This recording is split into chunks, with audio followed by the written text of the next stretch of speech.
चलिए आज का दिन आ गया, वो जो पिछले संडे को आप लोगों ने टेस्ट दिया था, जो टेस्ट दिया था पिछला संडे को, वो मैथ का टेस्ट था। क्लास 10 जो आपका रिफ्रेशर बैच है, जिसमें आप पूर्णांक परिमेय संख्या के बारे में पढ़े थे, जिसमें कुछ क्लास 9 से भी रिलेटेड सवाल थे। ये रिफ्रेशर बैच है। मैं खुश हूँ कि वैसे वैसे स्टूडेंट अच्छे मार्क्स लाए जो पिछले टेस्टों में, यानी जब 9 में थे तो वो नहीं ला पाते थे। इसका मतलब है जब आप क्लास 10 की पढ़ाई आपकी शुरू हुई, आप बोर्ड में अपीयर होइएगा 2024 में, उसकी तैयारी आप लोग करना शुरू कर दिए। फर्स्ट में आए हैं सोनाली कुमारी, दीपक कुमार, बॉबी कुमार, मुकेश कुमार, स्नेहा कुमारी और अमन कुमार। ये सब सम्मिलित रूप से 98% मार्क्स लाए। अगर मैं इनमें से किसी एक को फर्स्ट करूं तो फिर से कोई और सवाल करना होगा, इसलिए मैं आज सबों को एक साथ प्राइज के रूप में दे रहा हूं, ठीक ना। सेकेंड में है कौशल कुमार, पिंकी कुमारी और प्रतिमा, जिन्होंने 97 मार्क्स लाए। थर्ड रूपाली, पूजा, मनीष और सुरुचि है जो 96% होंगे। कितने? 96, क्योंकि इनसे एक नंबर कम लाए। मान के चलिए 96 होंगे, 95 मैं निकाला नहीं हुआ, आप अपनी कॉपी में देख लीजिएगा। और जो भी फोर्थ फिफ्थ हैं उनको मैं नहीं लिया हूँ, उनके लिए सांत्वना पुरस्कार रहेगी 21वीं बार, या तो फिर 1 रुपया का चॉकलेट रहेगा। प्राइज होती है, पुरस्कार होता है, छोटा हो या बड़ा हो। इससे क्या होता है, बच्चे लोग मोनेटाइज होते हैं, उनको लगता है कि हम कुछ आगे करेंगे, अच्छा करेंगे। इतने बच्चे के लोग में उनके लिए तालियां लगती है ना, उनका हौसला बुलंद होता है, और कुछ नहीं है। हम तो क्लास 10 तक ही आप लोग को पढ़ा पाएंगे। मैं आपको एक पाथ दूंगा, एक रास्ता दूंगा, ताकि आप इंटरनेशनल लेवल पर अच्छे कर सकें। पहले डिस्ट्रिक्ट के बारे में सोचिए, फिर स्टेट लेवल के बारे में सोचिए, उसके बाद फिर कंट्री लेवल पर जाइए, उसके बाद इंटरनेशनल। सबसे पहले तो आपको बोर्ड टॉप करना है, बिहार टॉप करनी है। क्या जिज्ञासा है टॉप करने का? तो मेरे साथ कदम से कदम मिलाकर चलिए, अवश्य कीजिएगा, क्योंकि पिछला बार मेरे पास ना कर सका, 442 पर आके अटक गया। कितने पर? 442 नंबर ही ला सका। इस बार देखिए क्या होता है। जो आपके भैया लोग देने वाले हैं 2023 में, अच्छे पढ़ाई कर रहे हैं उन लोग भी, और उम्मीद करता हूं मैं इस बैच से, क्योंकि इस बैच में लड़के और लड़कियां जो भी हैं मेरे पास बहुत अच्छे हैं, बहुत अच्छी पढ़ाई कर रहे हैं। भाई कुछ ऐसे बच्चे भी हैं जो 9th में होते हुए भी 10th के कुछ कंप्लीट कर चुके हैं, 10th वाले में भी बैठ के पढ़ लिया कर रहे हैं। मैं उन्हें जब बुलाता हूं कि आप टेस्ट दो, दे देते हैं आकर, अब अच्छे मार्क्स लाते हैं। इसका मतलब है कि जब 2024 से अपीयर होंगे, अच्छे मार्क्स लाइएगा ना। तो चलिए समय ना बर्बाद करते हैं, आप लोग अपने अपने प्राइज को ग्रहण कर लें। I call first Sonali Kumari. Sonali Kumari come है, सोनाली कुमारी।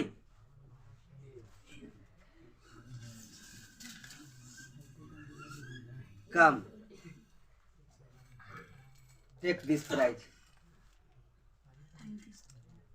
गुड। इसी प्रकार खूब मेहनत किया करो और ये सीख। नेक्स्ट आइए दीपक कुमार, बॉबी कुमार, मुकेश कुमार, एक ही साथ अमन भी। पीछे से आ जाइए, दीपक कुमार, बॉबी, मुकेश और अमन, चारों आ जाइए, एक साथ आ जाइए। ग्रुपिंग फोटो हो जाएगा एक ही साथ। समय क्यों बर्बाद कीजिएगा, कुछ पढ़ना भी तो है। आज तो संडे है ही नहीं, नेक्स्ट संडे को फिर होगी टेस्ट, चूंकि अब वीकली टेस्ट होती है। कम यार फोर्थ स्टूडेंट।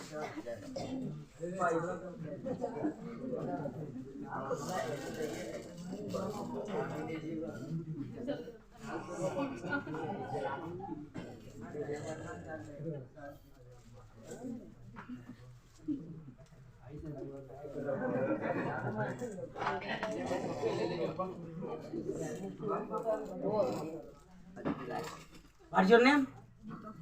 दीपक कुमार, ये भी 98% लाए हैं। बहुत अच्छे हैं, बहुत अच्छे कर रहे हैं। उम्मीद करता हूँ और अच्छे कीजिएगा।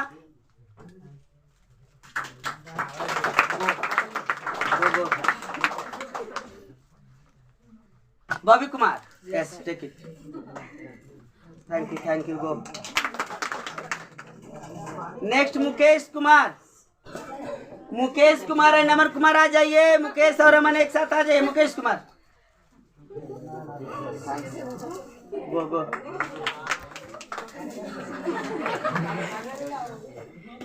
अमन कुमार बहुत अच्छे लड़के, आप अच्छे मार्क्स लाते हैं, उम्मीद करता हूँ बहुत अच्छे लाइएगा आप। अब मेरा नाम रोशन करना है आपको। ये मेरे गांव का ऐसा लड़का है जो कभी भी आकर के मिलते रहता है हमसे। मैं पढ़ा रहा हूँ, किसी भी बैच हो, किसी बैच में आकर के कुछ पूछ लेता है। मैं इसे अगर देखता भी हूँ घूमते हुए तो पढ़ाई की बातें ही करते रहता है, इधर उधर नहीं रहता। मैं बहुत खुश हूँ और मैं चाहता हूँ कि हमें खुश ना करके अपने गार्जियन को, अपने गाँव वाले लोगों को खुश करे और यह एक ऐसा मिसाल बने जिसके पीछे जो भी बच्चे हैं, छोटे छोटे नन्हे मुन्हे बच्चे, इनके कदमों पर चला करे। क्योंकि और बच्चे को मैं देखता हूँ खेलता रहता है, लेकिन ये लड़के खेलने पर बहुत ही कम ध्यान देते हैं। खेलना भी जरूरी है, खेलता भी है, लेकिन वैसे गेम खेलते हैं जिसमें फिजिकल वर्क हो। ये नहीं कि गोली खेल रहा है, पतंग उड़ा रहा है, वैसा ना करता है। खेलता भी है तो क्रिकेट जाके फील्ड पर खेलते हैं जी। तो नेक्स्ट में अगर आप अच्छे खेल कीजिएगा तो मैं जरूर आपको बैट, विकेट, बल्ला, हेलमेट वगैरह दूंगा।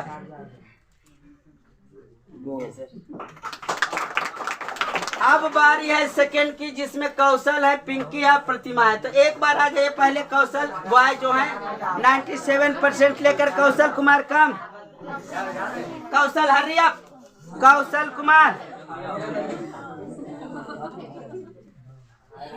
फर्स्ट में एक बच गई है, फर्स्ट में एक स्नेहलता, स्नेह कुमारी, स्नेहा कुमारी कम है। स्नेहा कुमारी जो 98% लाई है, बहुत अच्छी लड़की, बहुत अच्छी मेहनत भी कर रही है। दो लड़की और एब्सेंट है, एक मोनी है और एक निशा कुमारी। इसी के साथ इसी के कैटेगरी में हुआ भी है, वो भी अच्छे मार्क्स लाती है। एक प्रीति है, व्हाट योर नेम, निभा, योर नेम दिव्या। ये सब भी अच्छी करती है, लेकिन थोड़ा सा नंबर कम ला पाई। देखते हैं नेक्स्ट में क्या होता है।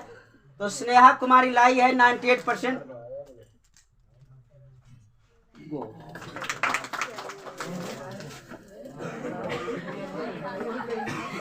आइए आ जाइए, पिंकी प्रतिमा कम है। पिंकी एंड प्रतिमा 97% मार्क्स लाकर इन्होंने हमारे बैच में क्या सेकंड पोजीशन लाई है। आइए पिंकी, पिंकी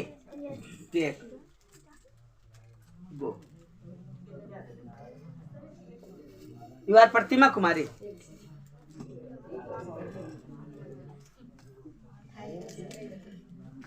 कौशल कुमार,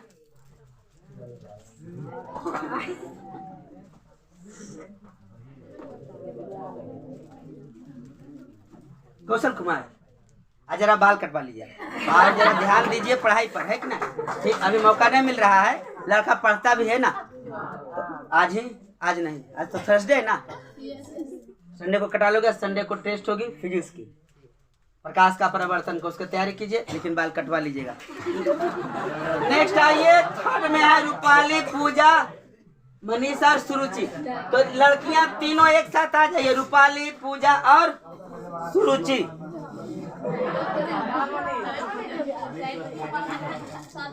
आइए रूपाली, पूजा और Suruchi, come here, come hair.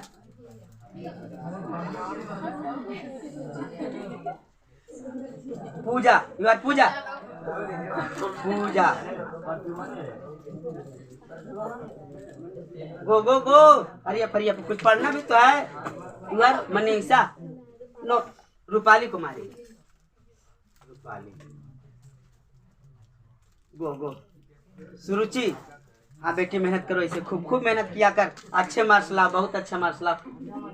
Manish Kumar, Manish Kumar जल्द आ जाइए। मनीष कुमार आइए, मनीष, मनीष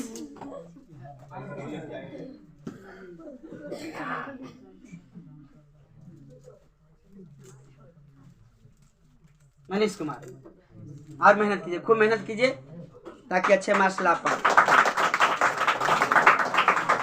तो अब इंतजार कीजिए मंडे को। संडे को मैं टेस्ट लूंगा और मंडे को रिजल्ट मिलेगी। क्योंकि अब वीकली टेस्ट है ना, और जब मैं मंथली टेस्ट लूंगा उसमें आपको क्लास 10 का बुक मिलेगी।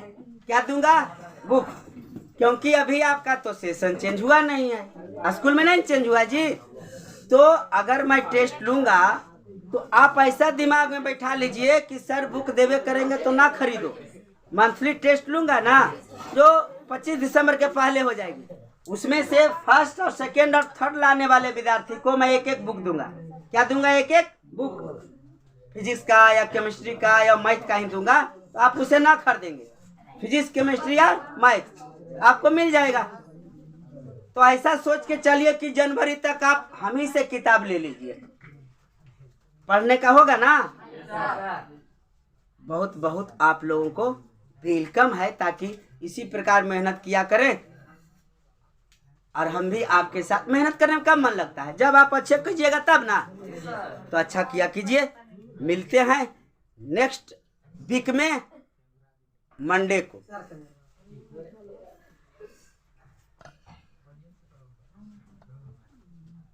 ये मेरा क्लासरूम है जी। मैं एक छोटे से गांव रहता जो गिरियक प्रखंड के नालंदा डिस्ट्रिक्ट में पड़ता है। ये रिफ्रेशर बैच है क्लास 10 का, जो कि सेकेंड है। एक बैच और है 10 का रिफ्रेशर बैच, जो नेक्स्ट वीडियो में आप लोग देखेंगे। मैं गांव में रहकर मैं इन लोगों को कंप्यूटर शिक्षा भी फ्री देता हूं। प्रोजेक्टर के माध्यम से इन लोगों का स्मार्ट क्लास भी करवाता हूं और साइंस का लैब भी करवाता हूं। मैं साइंस का। तो मैं तो थोड़े बोलूँगा कि अच्छा कर रहा हूँ। हमारे बच्चे आगे बढ़ेंगे तब तो रिजल्ट न बताता है। अपना बड़ाई खुद नहीं करनी चाहिए ना। एक छोटे से गांव में रहकर मेरे बच्चे सिर्फ पढ़ाई पर ही ध्यान नहीं देते हैं, खेल कूद के साथ साथ मनोरंजन के साथ साथ आप लोग देखते हैं सरस्वती पूजा में कितने अच्छे आप लोग किया करते हैं। उसका भी वीडियो मैं अपलोड करूंगा। सरस्वती पूजा में जो आप लोग पंडाल बना लेते हैं तो आपका मेहनत है ना, मैं कहीं से बनवाता नहीं हूँ, आप लोग खुद बनाते हैं जी। तो इसी प्रकार आप लोग मेहनत कीजिए हर एक फील्ड में। ये नहीं केवल एजुकेशन में होनी चाहिए, आपको गेम में भी होनी चाहिए ना। हर एक फील्ड में आगे बढ़ना है जी।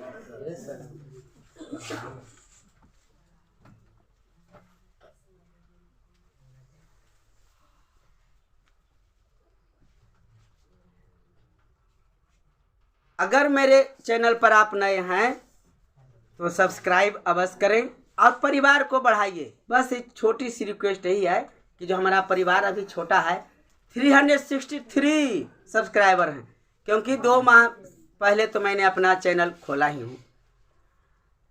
जब तक परिवार नहीं बढ़ेंगे कैसे हमारा हिम्मत बढ़ेगा आगे करने का। मैं लाइव क्लास लूँगा और बस नेक्स्ट वीक से ही लूँगा, क्योंकि मैं पॉकेट वाईफाई मंगवा लिया हूँ। थोड़ा देर हो रही थी लाने में, तो लाइव क्लास नेक्स्ट वीक से भी प्रारंभ हो जाएगी। मिलते हैं फिर नेक्स्ट वीडियो में हम लोग मंडे को।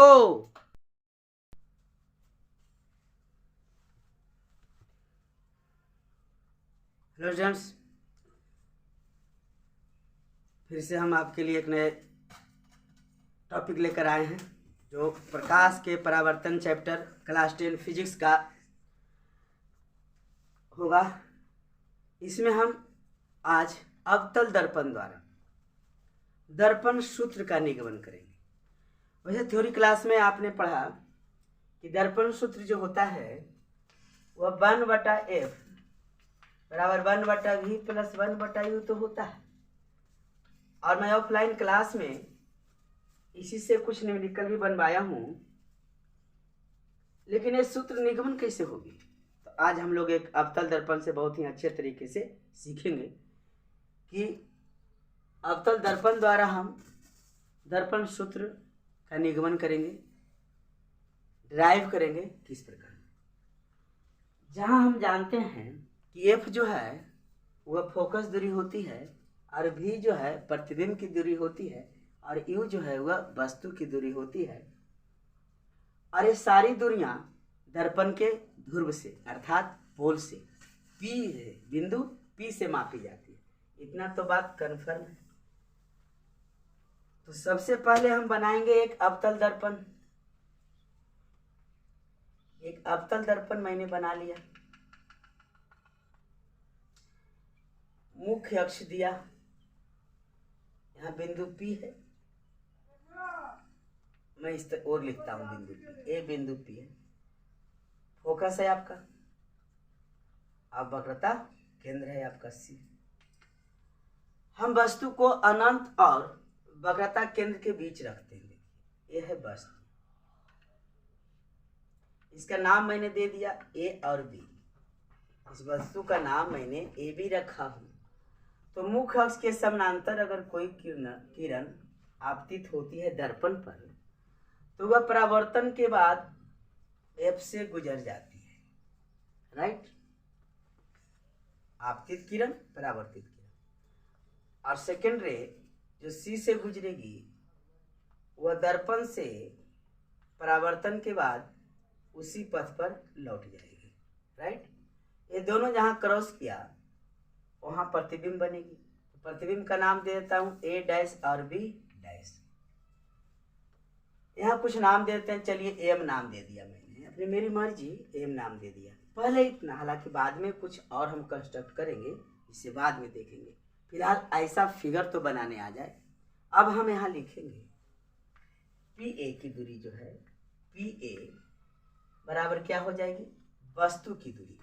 वस्तु की दूरी, वस्तु की दूरी यू कहलाती है। अकॉर्डिंग टू दर्पण का चिन्ह परिपाटी जो है, दर्पण से बाईं ओर जो भी वस्तु है, कोऑर्डिनेट आप पढ़े होंगे। कोऑर्डिनेट में क्या होता है, इस रेखा पर जो भी नीचे इधर आती है एक्स अक्ष का मान नेगेटिव होता है, दाईं ओर पॉजिटिव होता है। तो ए बिंदु को आप समझ लीजिए ना, मूल बिंदु है, यहाँ से बाईं ओर माइनस में आ रहा है, नेगेटिव होता है। ये तो कोऑर्डिनेट ज्योमेट्री में क्लास 9 में भी पढ़ रखे हैं। तो यू क्या हो जाएगी, माइनस में। पी से जो सी की दूरी होगी उसको हम क्या कहेंगे, वक्रता त्रिज्या। वक्रता त्रिज्या कहेंगे। और वक्रता त्रिज्या को क्या कहते हैं, आर कहते हैं। यही पथ पर है, माइनस में रहेगी। अब वक्रता त्रिज्या बराबर ही क्या हो जाता है, 2f हो जाता है। नेगेटिव में है, माइनस में लिखेंगे, 2f लिखेंगे। ऐसा लिख लेने के बाद बिल्कुल आप आसानी तरीके से समझ पाएंगे। और लिखना ही चाहिए, सबसे पहले तो यही पॉइंट को लिखना होता है। उसके बाद पी ए डैश चलते हैं।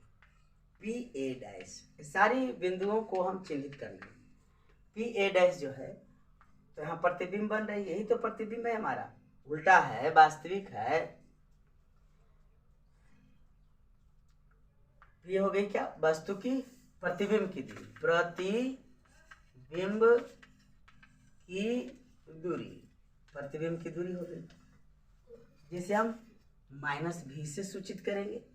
प्रतिबिंब भी से सूचित होता है, उसकी दूरी है जो प्रतिबिंब की दूरी भी से सूचित होता है।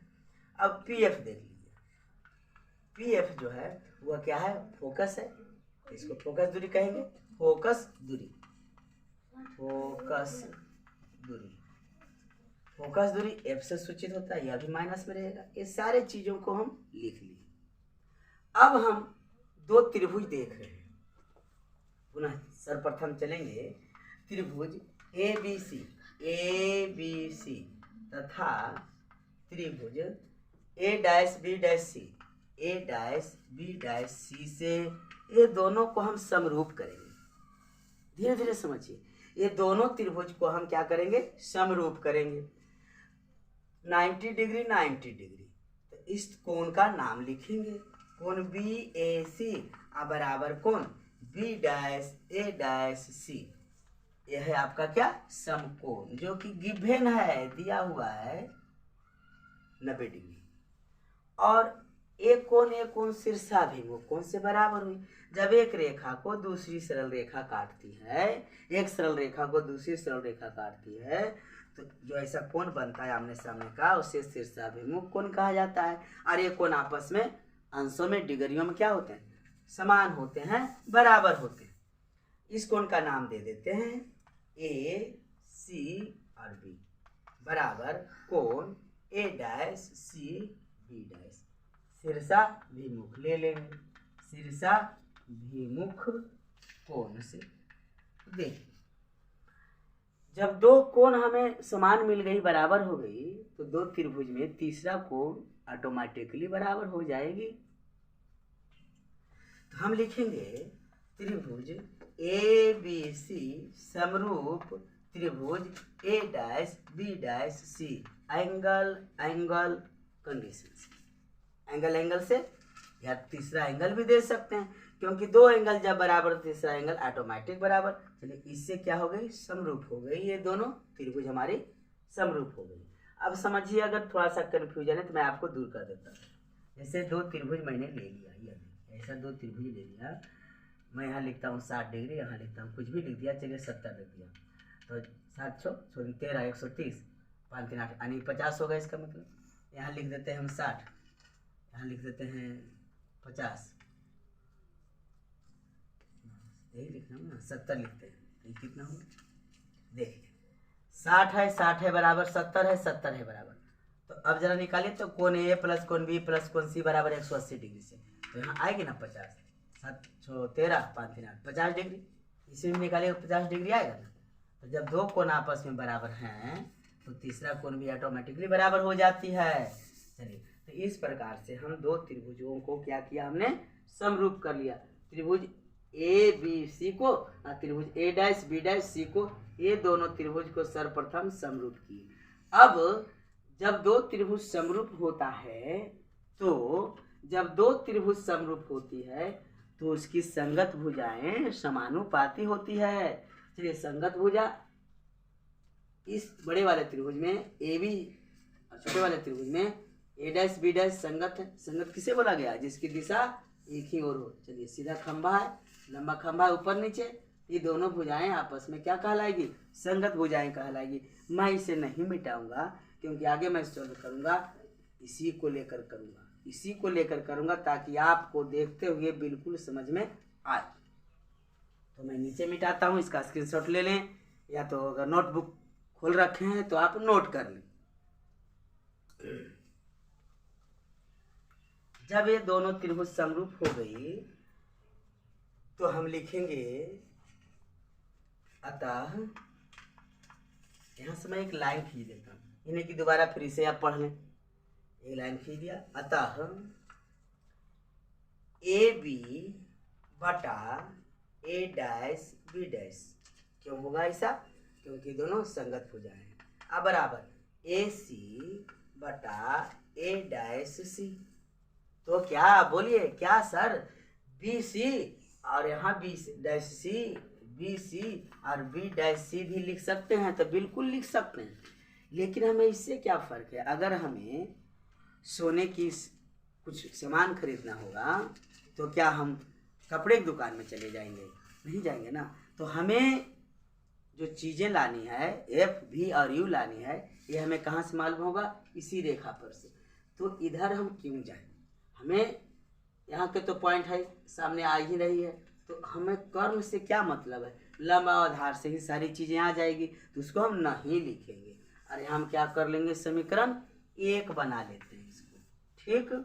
अब हम इस त्रिभुज को इस त्रिभुज को देखेंगे, लेकिन क्या यह त्रिभुज दिखाई पड़ रहा है आपको, फिलहाल नहीं पड़ रहा है। तो एक पी के बहुत ही निकट एक बिंदु हम डी ले लेंगे और एम से इस पर हम परपेंडिकुलर डाल लेंगे। क्या डाल लेंगे, लंब डाल लेंगे, परपेंडिकुलर डाल लेंगे।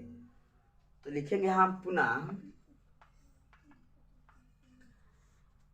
बिंदु डी बिंदु पी के बहुत ही निकट खींचा, हमने ऐसा किया, या लिया, निकट लिया, तथा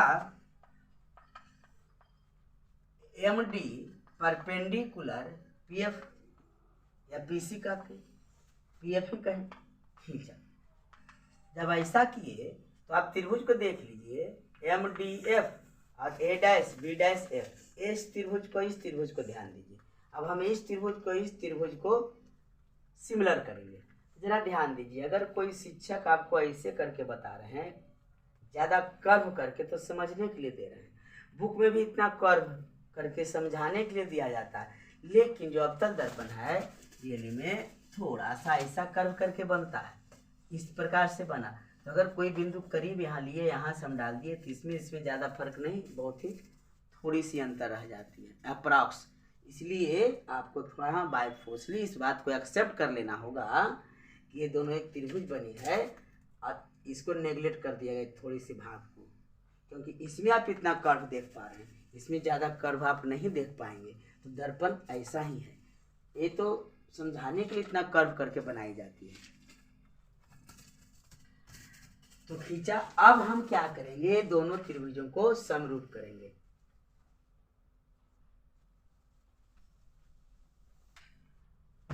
त्रिभुज एम डी एफ समरूप त्रिभुज ए डैश बी डैश और एफ, ये दोनों समरूप हो गए एंगल से। कैसे, ध्यान दीजिए, 90 डिग्री 90 डिग्री, शीर्षाभिमुख कोण शीर्षाभिमुख कोण, एक कोण शीर्षाभिमुख कोण से बराबर, 90 डिग्री 90 डिग्री से बराबर। तो इस बार हम यहाँ कंडीशन नहीं अप्लाई करते हैं क्योंकि हमने एक बार करके देख लिया, एंगल से हो गई। तो क्या होगी, जो संगत भुजाएं हैं वो आपस में बराबर होगी। हम लिखेंगे एम डी बटा ए डैश बी डैश बराबर डी एफ को हम पी एफ भी लिख सकते हैं। चलिए एक बार हम लिखते हैं, डी एफ बटा ए डैश एफ, ए डैश एफ। इसे और हम चेंज कर लेते हैं, एम डी की जगह पर हम लिखेंगे A dash B dash, A dash B dash, A B. इसकी जगह पर हम यह लिखेंगे क्योंकि यह भुजा बराबर होगी, चूंकि ए पी और बी एम दोनों क्या थी, पैरेलल थी, समानांतर थी। तो एम डी को हम ए बी कर दिए और ए डैश बी डैश हम लिख लेंगे बराबर डी एफ की जगह पर हम पी एफ कर देंगे क्योंकि बहुत ही निकट लिए थे, तो थोड़ा सा एक्सेप्ट करना होगा, बाय फोर्सली एक्सेप्ट करना होगा। पी एफ बटा नीचे क्या हो गई आपकी A dash B dash, A B को एम डी कर लिया, ए बी, ठीक तो है, ए बी हमने लिख लिया, ऐसा लिख लिया। चलिए कंप्लीट है। डी एफ को मैंने बना ही दिया, चेंज कर ही दिया। डी एफ को मैंने क्या बना दिया, डी एफ, इसलिए गलत हो रहा है, नीचे कर देता हूँ। एम डी को मैंने चेंज कर लिया, आपको ए बी में बटा नीचे ए डैश बी डैश लिख लेंगे बराबर डी एफ को हम लिख लेंगे पी एफ बटा ए डैश एफ, ए डैश एफ लिख लेंगे, ए डैश एफ लिख लेंगे। अब इसे हम बना लेते हैं समीकरण। आज समीकरण 1 और 2 को ध्यान पूर्वक देखिए, समीकरण 1 और 2 को ध्यान से देखिए। अगर मैं इस चीज को थोड़ा इधर लिख लूं तो क्लियर वे में हो जाएगा, समझ में बिल्कुल आने लगेगी, जगह कम मिल पा रहा है। समीकरण 1 कैसा था, ए बी था और बटा ए डैश बी डैश था, अब बराबर लिखा हुआ था ए सी बटा ए डैश सी लिखा हुआ था। आज समीकरण 2 में आप क्या देख पा रहे हैं कि ए बी बटा ए डैश बी डैश है, अब बराबर पी एफ बटा ए डैश एफ है। तो आप देख पा रहे हैं कि बायां पक्ष जो है एल एच एस दोनों समीकरणों में बराबर आ गई। तो समीकरण 1 और 2 से हम जब चलेंगे तो क्या कहेंगे, आर एच एस बराबर होगी क्योंकि बायां पक्ष हमारा क्या आ गया है, इक्वल आ गया है। तो बायां पक्ष जब बराबर आ गई है, दायां पक्ष हम क्या समझेंगे, बराबर ही समझेंगे ना। तो हमको लिखना है समीकरण 1 तथा 2 से, समीकरण 1 तथा 2 से। एक में था ए सी बटा ए डैश सी बराबर, समीकरण 2 में है पी एफ बटा ए डैश एफ, ए डैश एफ। अब हम सारे का वैल्यू रखेंगे यहाँ से, इसीलिए मैं इसे नहीं मिटा पा रहा हूँ ताकि आप बिल्कुल यहाँ से देख के समझें। आपकी नोटबुक पर लिखी हुई है, हम तो इसे मिटा चुकेंगे तो आपको समझने में दिक्कत होगा। तो AC की जगह पर AC देखिए, AC की जगह पर हम PA माइनस PC लिख सकते हैं। AC की जगह पर PA माइनस PC लिखेंगे, बिल्कुल लिखेंगे। हमें AC दिया हुआ है तो PA में अगर PC घटा देंगे तो AC मालूम होगा ना। हम AC को इस प्रकार लिख सकते हैं PA माइनस PC बटा A डैश C को हम लिख सकते हैं PC माइनस PA डैश लिख सकते हैं बराबर PF को PF लिखेंगे, इसको चेंज नहीं करेंगे। क्यों नहीं करेंगे, क्योंकि PF हमारा यहाँ मिल रहा है बटा A dash F, A dash F को जब लिखना है तो हम क्या लिखेंगे, पी ए डैश में घटा देंगे पी एफ को घटा देंगे तो हमें ए डैश एफ मालूम हो जाएगी, ए डैश एफ। इस प्रकार से हुई। अब हम यहाँ से वैल्यू को पुट करेंगे तो देखिए पी ए बराबर क्या है, माइनस यू लिखेंगे, ये वाली माइनस देंगे, और पी सी बराबर है -2f, तो -2f हम देंगे बटा, इसका काम खत्म। पी सी देख लीजिए, पी सी बराबर है -2f, देखिए पी सी बराबर -2f दिए, ये वाली माइनस देंगे, पी ए डैश बराबर है माइनस का भी दिया मैंने, अभी तो ये वाली हुई है, बराबर अब पी एफ बराबर आपका है -f बटा पी ए डैश है -v माइनस पी एफ बराबर है -f, यहाँ -f हम लिखेंगे। अब मैं इसे मिटा सकता हूँ, बिल्कुल मिटा सकता हूँ। अब तो इसे भी मिटा लूँगा, नो प्रॉब्लम। देखिए कितने आसानी से अब बनेंगे, कोई परेशानी नहीं होगी, बिल्कुल आसानी से बन जाएगा। अब हमें इसे नहीं देखनी है, हमें इतना को ध्यान में रखकर चलनी है। आइए, ये -u है, -u लिखा, ये माइनस गुने माइनस हो गई तो हो गई +2f, राइट, बटा -2f लिखेंगे, माइनस माइनस हो गई प्लस का भी, बराबर -f लिखेंगे बटा -v लिखेंगे, यहाँ से माइनस गुने माइनस हो गई प्लस, तो प्लस हम क्या लिख लेंगे f। अब यहाँ हम क्रॉस मल्टीप्लिकेशन करेंगे, इससे गुना करेंगे। एक बार मैं लिख लेता हूँ, -u + 2f इंटू, गुना कर रहे हैं, -v + f, अब बराबर -f इंटू -2f प्लस का v। इसको हल करना है, नीचे मिटा क्लियर कर लेता हूँ, बिल्कुल समझ में आएगा।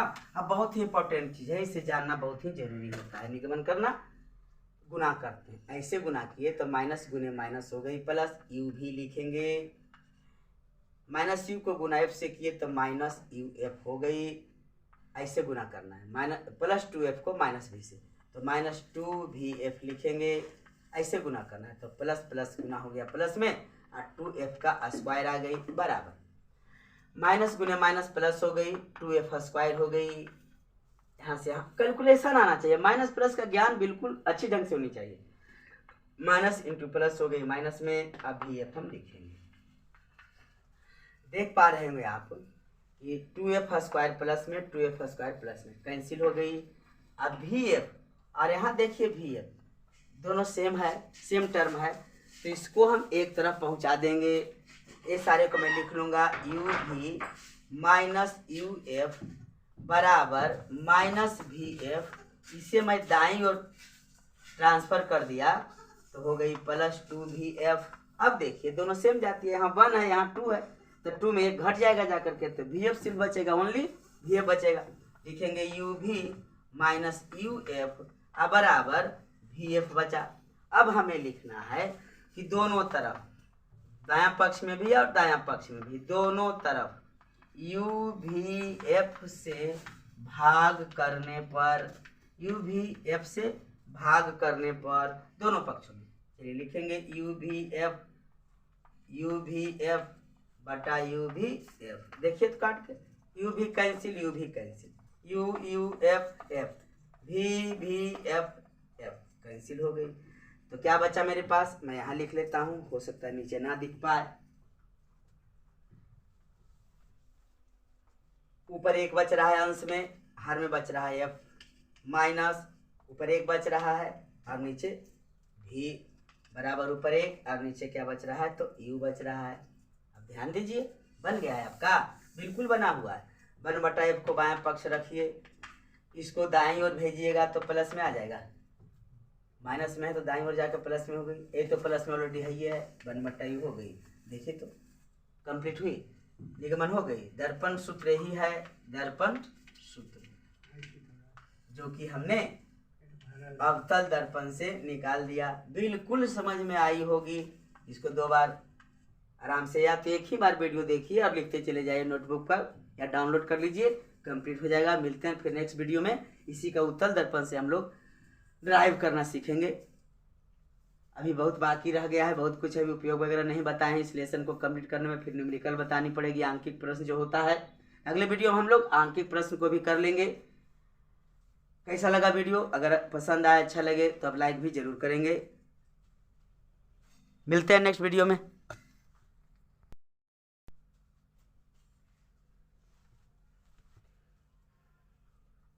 हेलो स्टूडेंट्स,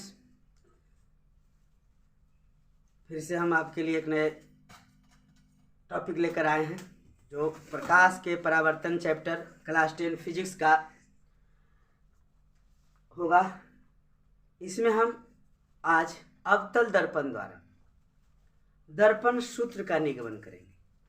वैसे थ्योरी क्लास में आपने पढ़ा कि दर्पण सूत्र जो होता है वह 1/f बराबर 1/v प्लस 1/u तो होता है। और मैं ऑफलाइन क्लास में इसी से कुछ न्यूमेरिकल भी बनवाया हूँ, लेकिन ये सूत्र निगमन कैसे होगी? तो आज हम लोग एक अवतल दर्पण से बहुत ही अच्छे तरीके से सीखेंगे कि अवतल दर्पण द्वारा हम दर्पण सूत्र का निगमन करेंगे, ड्राइव करेंगे किस प्रकार। जहाँ हम जानते हैं कि f जो है वह फोकस दूरी होती है, और v जो है प्रतिबिंब की दूरी होती है, और u जो है वह वस्तु की दूरी होती है। और ये सारी दूरियां दर्पण के ध्रुव से अर्थात पोल से P है, बिंदु P से मापी जाती है। इतना तो बात कन्फर्म है। तो सबसे पहले हम बनाएंगे एक अवतल दर्पण।